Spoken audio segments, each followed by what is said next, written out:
First press conference of the 24th Party Congress of the CPIM.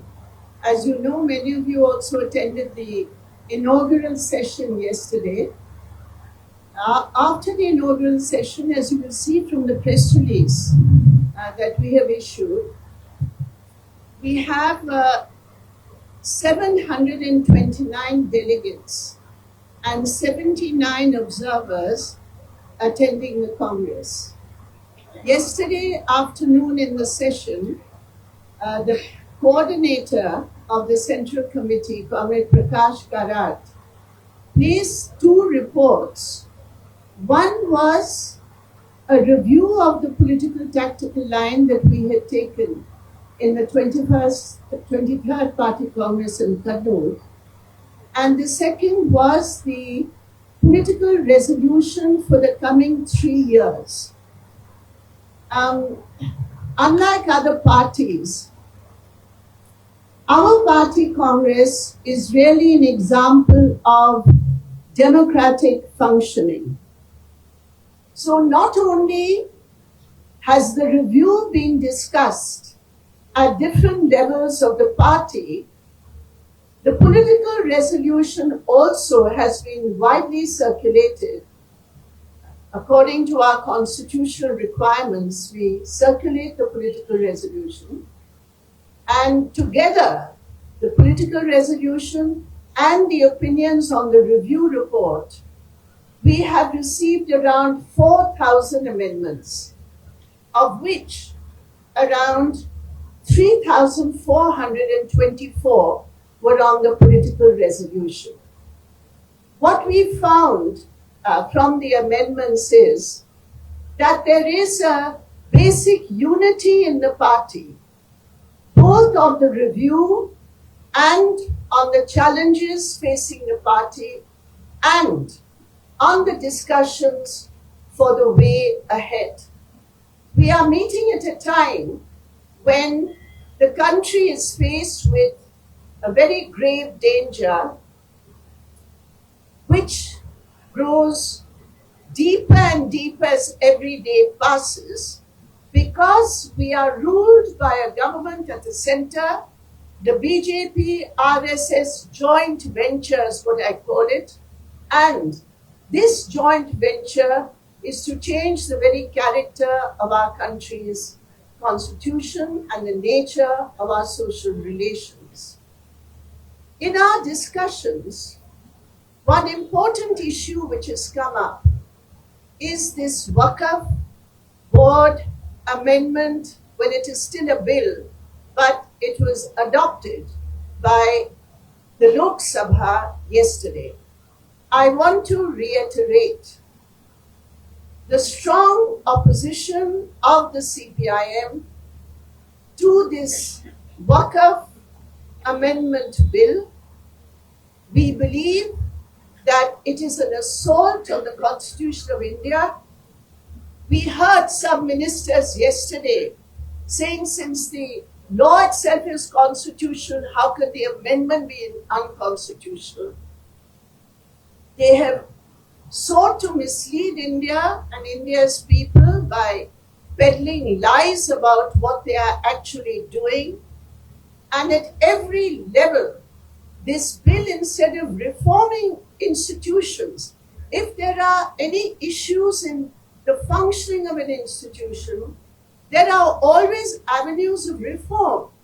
And those avenues of reform have to be decided in consultation with those involved.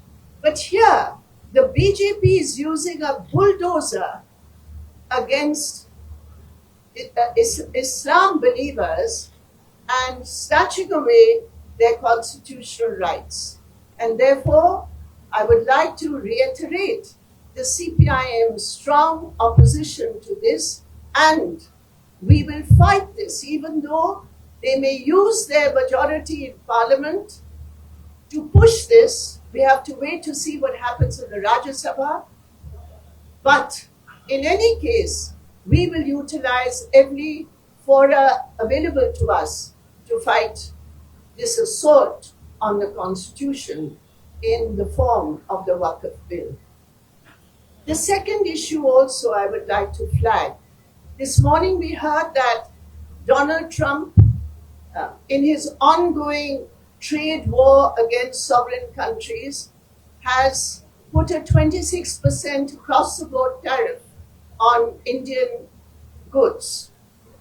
Now, while we condemn that because it's been done without any negotiations, and it just shows the aggressive policies of the Trump administration, but what we are very concerned with is that although other governments across the world react when Trump imposes these one-way tariffs arbitrarily without any discussion, how is it and why is it that our government, which claims to be the Vishwa Guru, does not speak a single word against this kind of tariff assault? So this shows the craven nature of this government. Claims to be ultra-nationalist, but when it comes to protecting the interests of India against the United States of America, this government is kowtowing at every step. So this is another aspect which came this morning, which we strongly condemn, and we demand that the government of India take appropriate measures and speak out so that the people of India can be confident that this government is there to protect them against these arbitrary tariffs. Coming back to our resolution, my dear friends, I think there are two aspects which I would like to highlight today. The first is the fight against Hindutva is not just a fight because of their communal character, but Hindutva represents a much wider ideological assault, which in fact does not only target minority communities, but targets any aspect of social reform in our traditions. For example, in the last so many years, we have seen how the Bharatiya Janata Party and the RSS have tried to manipulate caste and subcaste identities while keeping intact the caste system and while in fact supporting the caste system in various ways. So this whole aspect of the fight against Hindutva has a much wider character, and it is not just against minorities, but because of its Manuvadi approach, it is a much wider ideological cultural construct which we have identified and which we are countering in various ways. Our discussion is how to expand our work to take our alternative vision and our alternative policies to the people. The second aspect of this is that in fighting Hindutva, the economic aspect of it, the nakedly pro-corporate, pro-big business character of this government in bulldozing the rights of the workers, the Kisans, the rural poor, in support of their crony friends, this aspect of corporate Hindutva or Hindutva corporate regime, this is very critical in our understanding, because unlike many other parties who have come out against Hindutva or against communalism, we find that the aspect of the economic nature of Hindutva, the class nature of Hindutva, the intrinsic exploitative nature of Hindutva, in that it is supporting big business almost nakedly and dismantling laws which are already there. This aspect, we believe, this link between the two is something that the communists and the left movement have been doing, and we are discussing how we can further this campaign linking both these aspects. The third important point, which I found that many of you have already taken from yesterday's deliberations in the inaugural session, and that is naturally our concern about expanding and building the independent base of our party, particularly in the states of West Bengal and Tripura, where we have suffered a setback, and how to, on the basis of the struggles which we are fighting in both these states, how we can take it forward to a political platform. That is something which is being discussed in the party congress, one of the issues which are being discussed. So all in all, this party congress is a congress, I believe, of renewal, of rejuvenation, and of commitment to take our political line forward on the basis of a self-critical review of our work in the last 3 years. And I would also like to add, as I had said, as we had said yesterday, this Congress has been held at a time of a great sorrow for us, because it has never happened before that in the course of the preparations for a party Congress, we lose our main anchor, our General Secretary, Comrade Sitaram Yechuri. And therefore, how we have been able to, we haven't been able to, I won't say that we've been able to, but collectively to overcome that very great gap which was there from August, in the middle of our preparations. I think this Congress is a salute also to Comrade Sitaram Yechuri, because so far it is being very, very successfully held. There are very good, healthy, important discussions going on. We have also adopted 2 resolutions. The first resolution adopted is a very important resolution. The central trade unions have given a strike call, an all India general strike call for the 20th of May, and the party congress has resolved to support the strike. It is against the 4 labor codes. The resolution, which I think will be distributed to you, also mentions the other aspects of anti-worker policies which this Modi government is following.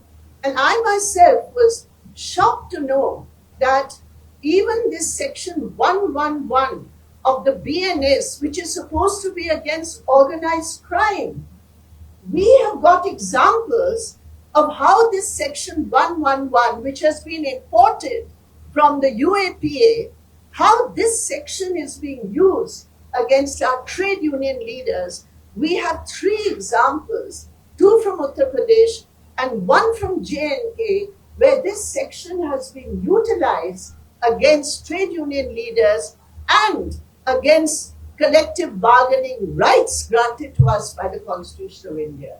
So I think this strike call is a very, very important call, and the CPIM supports it. The second resolution that was introduced by the trade union leader and president of RCITU, Dr. Heblata, and supported by Omio Patra, agricultural workers union leader from Bengal.